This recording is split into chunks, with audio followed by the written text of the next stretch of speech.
Well, hi there, everyone.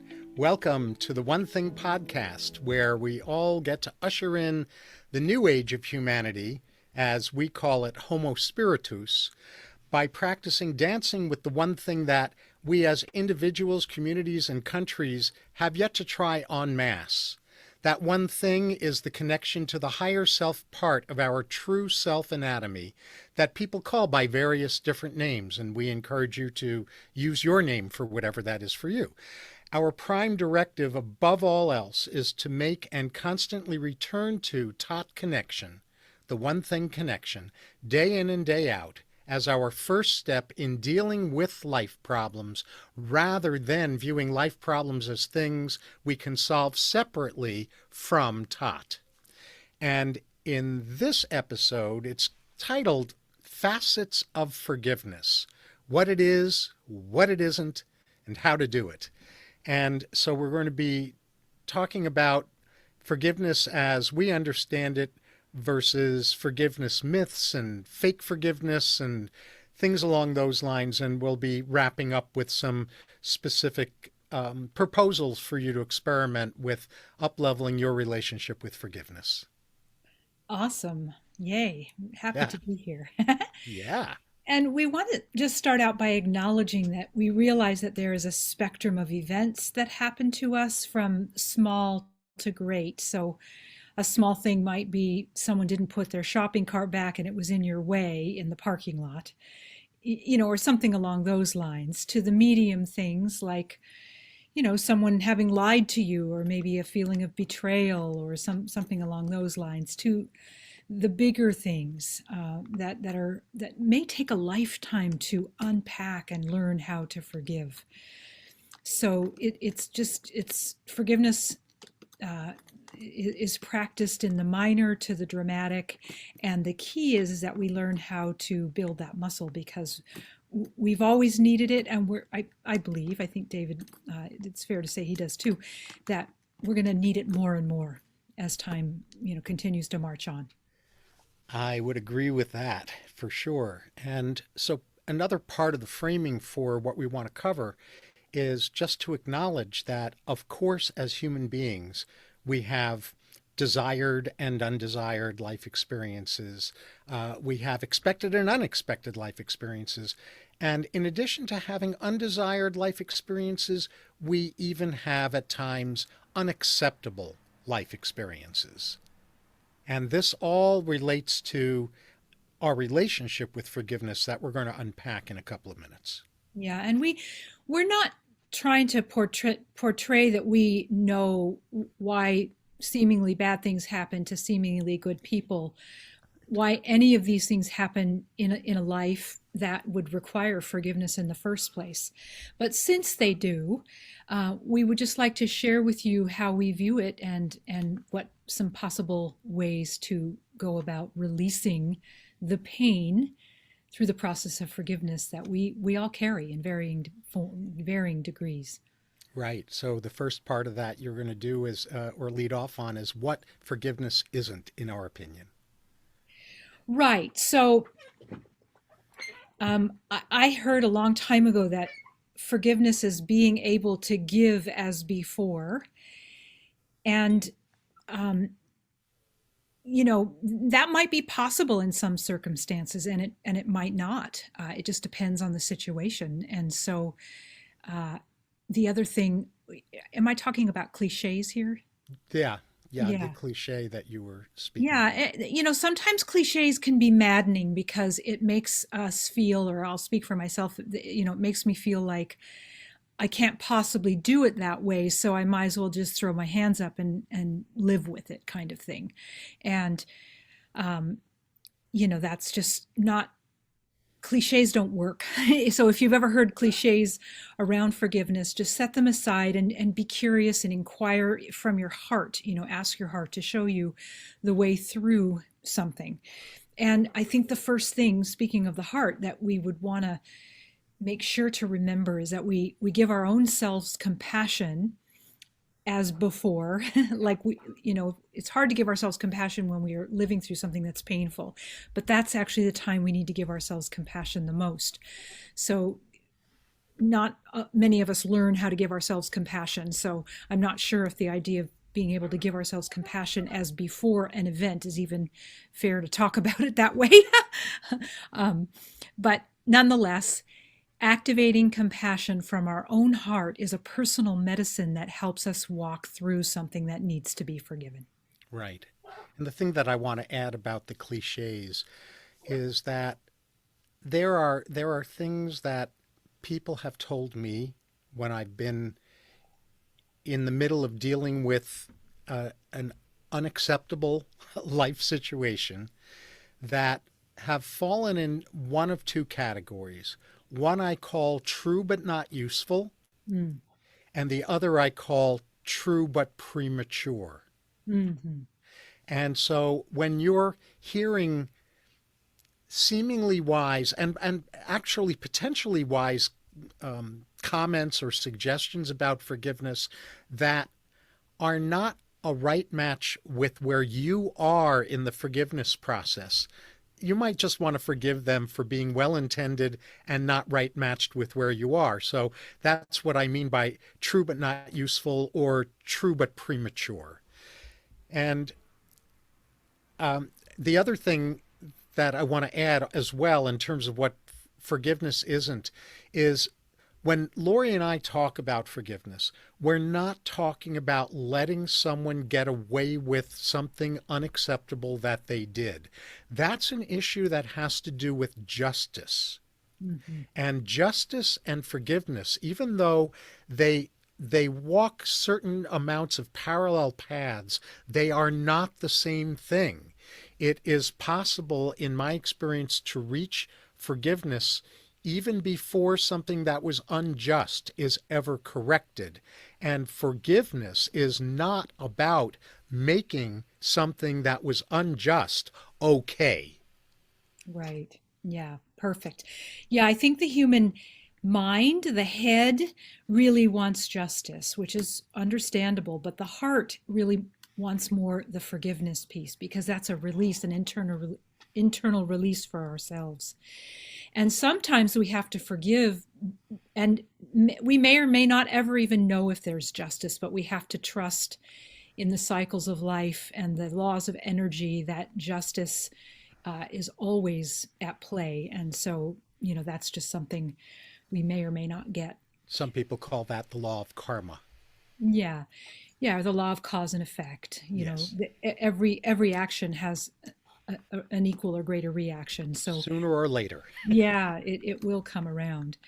And we also want to just make a note that forgiving someone for having done something heinous, let's say, on the more dramatic side of the spectrum, is actually not letting them off the hook. That's not forgiveness. So letting someone off the hook isn't forgiveness because the deed happened, and it's important to just know that that's not what's going on when we're talking about forgiveness. When we're talking about forgiveness, and we'll get into this a little bit more, we're talking about how we navigate a seemingly unacceptable experience in our own mind, body, and life so that we are liberated, not held hostage by it. Beautifully said. And I already covered Oh, the what we justice. thought the next comment was going to be, but I've already touched on that about forgiveness not being a substitute for justice. So keep going. Yeah, so I guess I could have said this when I just spoke, which is, forgiveness is not about strong arming ourselves or using a willpower or a choice, where we say, okay, I'm just going to decide and I'm going to forgive this person and be done with it. That would be lovely if it worked that way, but it doesn't always work that way. It's a process of releasing energy inside of ourselves that is toxic because of the experience that we have as a result of what happened on behalf of someone else or a group or whatever we're feeling we need to forgive. As an example, I feel like I need to forgive Monsanto on the regular for poisoning our soil and food, and I'm still in process with that, and it's been a number of years. So every time it comes up, I just do another layer of release. Why? Not because I think Monsanto deserves to be let off the hook. They don't. That's a different justice piece. But because I don't want to be so twisted with my with toxic judgment and anger about how they have behaved on the planet and harmed multiple hundreds of thousands, millions of people. Indeed, for sure. And so the last thing that we want to mention about what anger isn't, forgiveness isn't. I'm going to talk about anger. What forgiveness isn't before we move on to what Lori and I view anger, forgiveness as being, is about a form of anger. And so one of my areas of deep dive training and experience and expertise is in completing unresolved anger, which is very, very different from anger management. And there are four flavors that anger comes in. Anger is not a monotone kind of thing. It comes in four very distinctly different flavors. And the one that's connected to unforgiveness is a form of anger that's referred to as looping or recycling anger. It just keeps coming up over and over and over again in response to current situations that remind us of unresolved prior situations, or in response to things like what Lori was just saying about where there's repeated abuse, repeated offense. It's continuing to go on.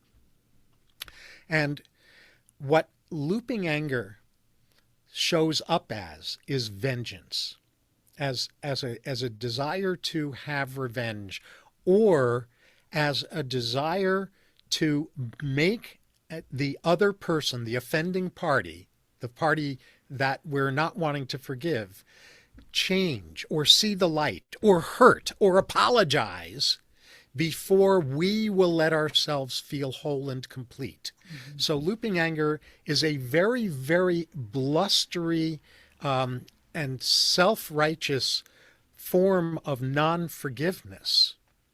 And it's a way of avoiding forgiveness. It's a way, and the reason, and I really want to convey this hopefully effectively, the whole idea about this anger and non-forgiveness is that when I hold on to a grievance, which is a form of non-forgiveness, when I hold on to a grievance because I'm not going to let the grievance go, I'm not going to return myself to wholeness and completeness and love until something or someone else who's not going to change, who's not going to see the light, who's not going to apologize, changes first. What I am doing in the name of non-forgiveness is self-victimization. And forgiveness is actually emerging from being a victim. So it's not possible to be in this kind of looping, grievance-fed anger and reach forgiveness. So did I do okay with naming that variety of anger? Yeah, definitely. I think cool. Most any listener, myself included, would identify some places in our life where that has shown up. Oh, me too. Yeah. So let's talk a little bit more, if we're ready, on more along the lines of what forgiveness leans into more than not, right? So not what it is, because we don't know exactly 100%, but what we think it is. So another way of talking about releasing, we said a minute ago, it's releasing toxic energy out of ourselves. It's a sense of compassion and healing in our own selves first. And so most everyone could relate to feeling a bit traumatized by an act or an event that felt like it would bring up a grievance or a feeling of betrayal, that anything that would need forgiving, not the shopping cart, in the parking lot of the grocery store per se, but there are a lot of people who would go home and be annoyed and tell anyone who would listen about how rude it is that people don't put their shopping carts back in the lanes the way they're supposed to. So that's a little mini. It's a way. We talked about this in one of our previous episodes about suffering. It's one of the ways that we perpetuate suffering inside of ourselves. It's one of the, on the further end of the spectrum, if we refuse to forgive, it's one of the ways we use to terrorize ourselves from the inside out. And I know that might sound dramatic, but when we're unwilling to let go, we're signing on to an ongoing level of self-terror, right? So what is indicated, and this is what we think forgiveness is close to, is the healing of trauma in oneself. And you've probably been hearing about trauma for a little bit now, and you'll be hearing about it more because we have so much trauma at the individual, at the familial, at the collective. There's all these levels of trauma that we have been enduring for far too long, and it's all poised to be released. And it's our job, each one of our own jobs, to just release what comes up, to do the work of releasing and healing the trauma in our own selves. Mm-hmm. And I really want to underline that, because forgiveness is a result. Forgiveness comes from healing trauma. The notion that forgiveness is a choice is something that I have a fair amount of difficulty with, although the choice to arrive at forgiveness is a choice. But forgiveness itself is a result. It's a result of healing the trauma. It's a result of healing in general, and trauma is a way to consider, especially the harder pieces, right? Yeah, exactly. So I think that's a particularly important distinction. Right. Now, my favorite definition of forgiveness, and there are a lot of really good ones out there, and Lori and I are assuming that every one of you who are watching or listening to this episode have your own definitions of forgiveness, or you've heard some definitions that you really like. So the one I'm going to offer right now is not instead of those, it's in addition to those. And that is demonstrating in the present that I'm no longer harmed by the unacceptable that occurred in the past. In other words, I'm not going to do revisionist history. I'm not going to tell myself a story that what happened in the past that was unjust or unfair or unacceptable is suddenly just, fair, and acceptable. I'm not going to forgive and forget. I am going to lose the emotional charge, and I will remember the parts of what I need to remember in order to take the learnings of my soul growth and the learnings about love and learning about connection forward. So I don't want to forget everything.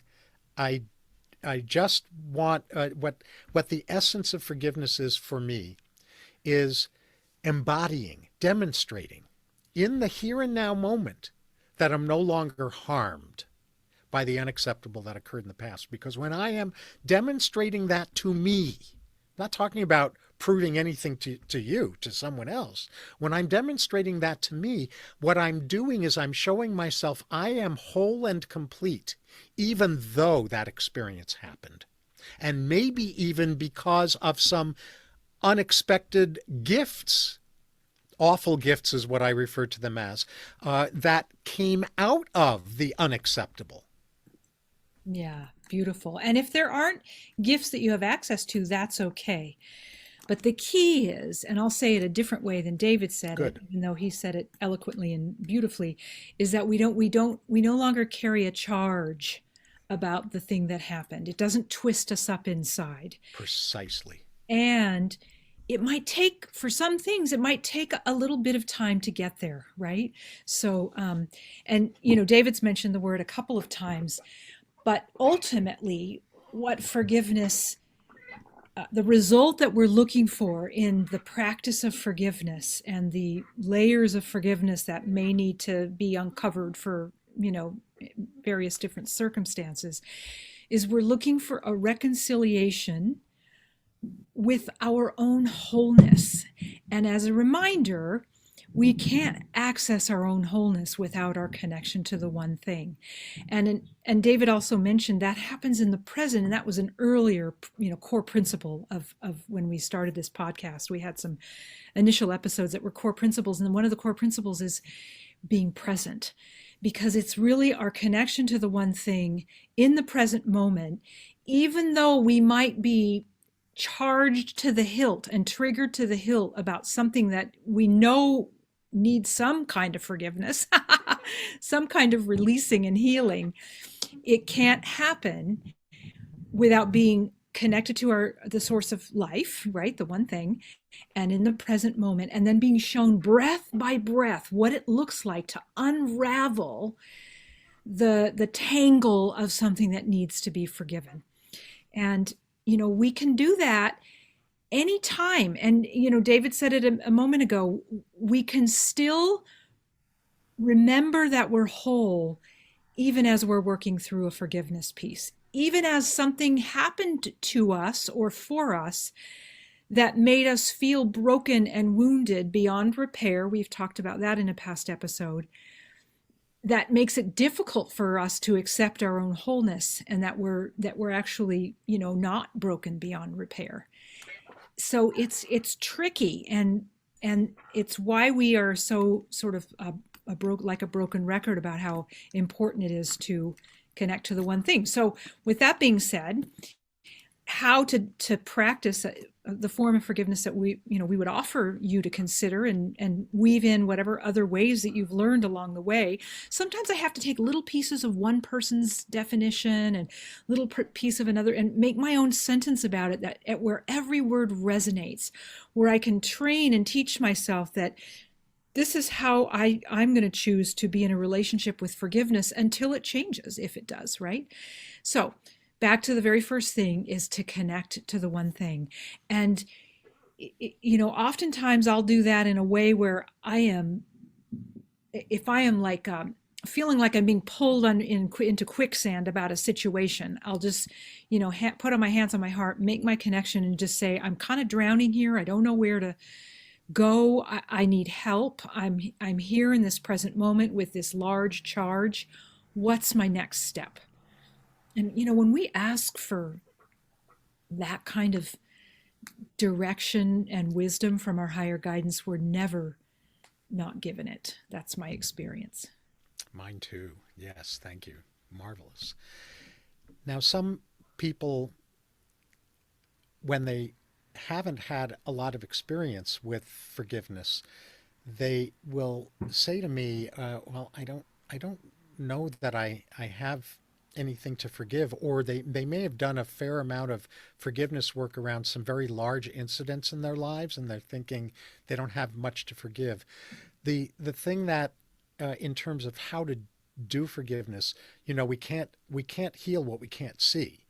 And so the doorway in, if you're not certain that whether there's anything in you that's still needing forgiveness, is be on the lookout. Give yourself a week to just track what grievances come up in you.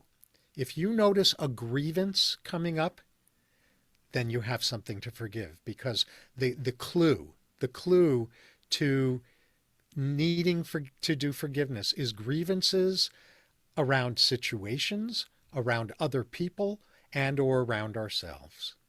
Yeah, beautiful. And speaking of ourselves, the first piece of forgiveness, no matter whether you think this is true or not, or whether it was clearly another person's wrongdoing and everybody agrees with you, the first piece of forgiveness is really toward ourselves.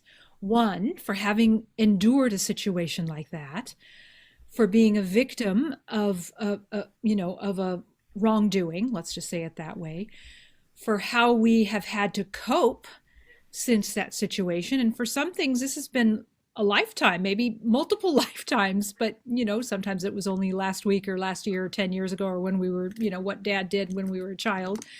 It doesn't matter. We've been coping with certain levels of unacceptable behavior toward us for longer than we should. And then also forgiving ourselves for how those situations imprisoned us temporarily. We don't have to remain imprisoned or shackled by them, but we can certainly forgive ourselves for the fact that there was a period of time where we were imprisoned by it. And often, not in every case, but sometimes, just this level of forgiveness kind of takes care of the whole kit and caboodle. That's like the lesson, is we all have to start with self-forgiveness, and sometimes things happen for us to get that. And so I'd be curious to know if you have a circumstance where that's the case for you, and it seems like it's really all about someone else, but then you do this self-forgiveness thing and it actually dissipates the situation to where you no longer have a charge. Yeah, beautifully said. Another part of how to do it that we wanted to offer to you has to do, it's kind of a takeoff on something from A Course in Miracles that says there's no order of difficulty in miracles. And for those of you who aren't, if you're not familiar with A Course in Miracles, in that writing, in those texts, those books, a miracle is not defined in the usual way. A miracle is defined as a shift in perception, a shift in perception from fear to love.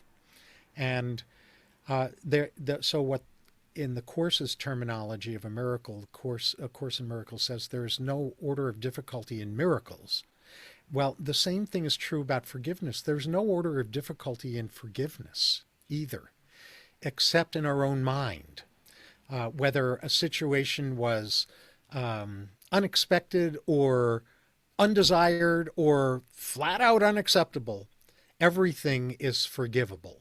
Everything is forgivable if we are applying the principles of forgiveness that Lori and I are talking about right now, rather than perhaps some of the more cliched versions of forgiveness. And so even though it doesn't always or often feel like there's forgiveness possible with a heinously unacceptable situation, it's still available there, as long as we remember that forgiveness is about restoring our own wholeness and completeness and connection with the one thing and with love. Mm-hmm. Anything that we tell ourselves is more powerful than our capacity to be connected with the one thing, with love, and with our own wholeness and completeness is a self-victimization message. It has nothing to do with how unacceptable the situation is. Mm-hmm. Yeah, very, very well said. And another way of considering no order of difficulty in whether it's miracles or forgiveness, if we think about our connection to the one thing, and that's the source of life, there's no order of difficulty in creating a galaxy or sprouting a seed. It seems like, oh, well, sprouting a seed must be so much easier than creating a galaxy. And it's the same idea. It isn't any more difficult. It's about intention and clarity on that which one wants to create into form. So, that's maybe another way to see it. You can see your heinous ones as a galaxy, which is kind of cool way to think about it. Sprinkle all kinds of cosmic life force onto it. And the hard part is that most humans, most of us, and myself included, are weak at forgiving. And, it's so much easier to just be righteous and judgmental about the thing that the person did and live in that for a long time. Oh, that's easy. That's the easy part. The harder part is strengthening our forgiveness muscle, but it's a worthy workout, if you will, because I don't know about you, but there seems to be no lack of material to practice forgiveness on. So we get good at it by practicing it. And, start with the small things and then move to the medium things and, or whatever's present for you, small, medium, or large. Any of those situations will help you build your forgiveness muscle. Yeah. And one thing that you can do to help build that forgiveness muscle, even though we're not in the takeaways section, I'm going to give you just a little hint, a little quick exercise you can do with yourself. If you're having difficulty opening yourself into a forgiveness process, into a process that's going to lead you into forgiveness. And it draws from the field of energy psychology, and you may not have heard that particular term. You might have heard of tapping or acupoint tapping, or you might have heard of EFT, emotional freedom techniques. EFT is the most well-known member of a large family of methods collectively called energy psychology. And in energy psychology, there is, among many other things, a particular phenomenon that is called in energy psychology circles a psychological reversal, but that's technobabble. And what it really basically means is an objection to getting over a problem. And so there's a very simple exercise you can do if you're having difficulty opening up into starting the process that will lead you to forgiveness. And there are a couple of places, acupoints you can tap on, but the easiest one for me to show you is if you tap the side of your hand to the side of your hand, you're actually tapping the karate chop point. This is the pinky side of your hand to the pinky side, other pinky side of your hand. That's exactly right. If you're in the world of traditional Chinese medicine, it's small intestine 3, SI3. But otherwise, just side of hand to side of hand, and you're tapping firmly, but not so hard that you're creating pain for yourself. And as you're tapping, you're going to be repeating a phrase, and the phrase is even though, and then you fill in the blank with someone's name. This happened. Right? Even though so-and-so doesn't deserve for me to be over my problem, or even though so-and-so doesn't deserve for me to reach forgiveness, I deeply and completely love and accept myself. And if you repeat that while tapping this acupoint 3 times, there's nothing magical about the number 3 in this case. The amount of time it takes to repeat a phrase like that 3 times is approximately the amount of time that the treatment needs to go on in order to produce a treatment effect. So any wording along those lines, even though, and then you are thinking, if you're saying it out loud or thinking it to yourself, that person's name doesn't deserve for me to be over my problem, or to become whole and complete, or to reach forgiveness, whatever you want to do with that part of the phrasing.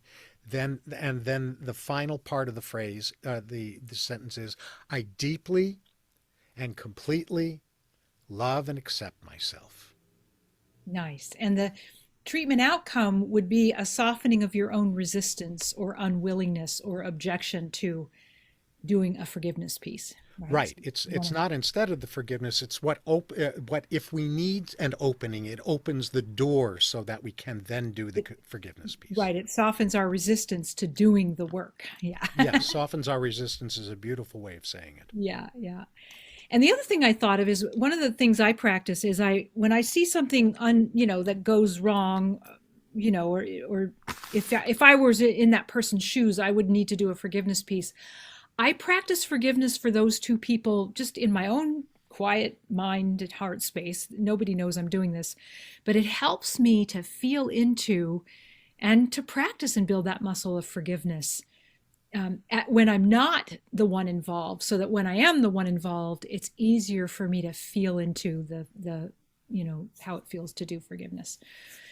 So another thing that you can do in the we're talking about how to do this forgiveness thing. One of the things you can do, and you've probably heard this before, but is to basically write a fuck you letter to the person or the situation that you feel harmed by, and get it all out, and it's best, research shows it's best if you do this longhand on a piece of paper. There are different neural pathways that get engaged when we write by hand, and this just moves the victim energy out. This just moves also gives us clarity, and it just helps to sort of untangle the energy, because it always feels so strong inside of us that when it gets out onto form, onto a page or something like that, it changes, it softens, and it helps to begin the release process. Mm-hmm. And you don't have, this isn't a letter that you're sending to the person. This is for your eyes only. You can bury it in the backyard. You can burn it in the sink with any level of ritual that you'd like to do, a prayer, a meditation, an invitation to higher wisdom to help the energy completely be transformed into forgiveness. Exactly. Please hear that loud and clear. This is not a letter we send. Right. It's a letter we use to cleanse ourselves. Right. We might have a letter to send someone after we've done what Lori just described with the fuck you letter. There might be something to send to someone, but it's not going to be a fuck you letter if the fuck you letter has served its purpose. Yeah. A fuck you letter doesn't actually get anywhere good anyway. So no, okay. Except as a release process in our relationship with ourselves. Yeah. To another person. I mean, yeah. Go ahead. Yep. Let's see. So, harvestable gifts. You might be at a place where you can harvest gifts from an unacceptable life experience, or you might not yet be there. But in my experience, until I have ultimately, not necessarily today, sometimes not even this week or this month or this year, but ultimately harvested gifts that are greater than the damage that I feel was done to me, than the pain that I feel like I'm in, it's hard for me to reach forgiveness. So the tip there is that even though what I'm saying is not true for everyone, and Lori's going to explain a different variation on this, but for me, even though there are times when I am in deep pain over something, what I have found over and over again is that I have reached a place where I am able to be in the present in a way that is no longer harmed by the unacceptable that occurred in the past, when the gifts that I have gained from the unacceptable life experience are greater and more precious to me than the pain I experienced or the unacceptability of what happened. Yeah. So harvesting gifts is a potential part of the forgiveness process, depending on whether you resonate with that the way that I do. Right. And I completely agree with that. And I don't feel like that is, that doesn't have to happen in every case for me. I'm okay with forgiving before the gifts are harvested, because I'm doing it, for the release that we've already been talking about for myself. And it's really releasing the tension and the judgment or feeling wrong or victimized, even before I might get to know what the harvestable gifts are that I'm getting in return. Because the first gift really is the liberation of letting go. So I don't, that's like the first thing that I get to have when I start out in this way. The other thing is, we had a situation that happened some weeks ago, and it required some forgiveness on both David and my part, and it was different for both of us. And what I learned in the period of time where it was all happening is that, this is what it means to offer mercy. I didn't know what that meant before. I've been watching mercy. There's not a huge number of examples of mercy in the world today. But there have been some that I've seen, but they didn't feel very close to me using it in that way, right? So this, what dropped in when I was really sort of holding this piece and doing the forgiveness work is what, is forgiving now before I have anyone respond in a way that I wish they would respond, or having restoration come around, like as soon as I forgive, which I didn't get the way I wanted it to be. I realized that it was mercy to love as before, even though this thing happened. And so I believe that mercy and forgiveness are not terribly far apart. Mercy for ourselves, mercy for others. And I've had to look that word up a couple of times to just let it sort of seep into me to understand like what it's the essence of its meaning is. I mean, probably we all know what the meaning is, but to feel its meaning inside is, in an embodied way is different. And this situation taught me that. So that was a harvestable gift. But I didn't get any satisfaction from anything outside of myself in this situation. So. Right. Right. Because this was the type of situation where it involved a desire for a different response, and it wasn't forthcoming, and a desire for a different resolution, and it wasn't forthcoming. So both Lori and I had our own work to do in releasing, or I had work to do in releasing my attachment to what I wanted Oh, me too. the Yeah. outcome to be. Yeah. Right? Yeah. Yeah. So, And the other thing is that when I was connected, when I'm referencing back to what I went through. When I was connected to Source, there wasn't any attachment. When I got disconnected, I was attached to wanting, there to be a response from the other person from in the circumstance in the way that I thought it should be. right. And, you know, that doesn't get me very far. And for me, that's another variation on what I was talking about earlier about looping anger. Right. Right. Yeah. Cool. I'm we're this is a longer episode it's turning out. So We say that every time. I know. So I think I'm going to Go to dispense takeaways. with the details of the experience I was going to share, because what you just shared was an experience we both shared, we both had Yeah. together.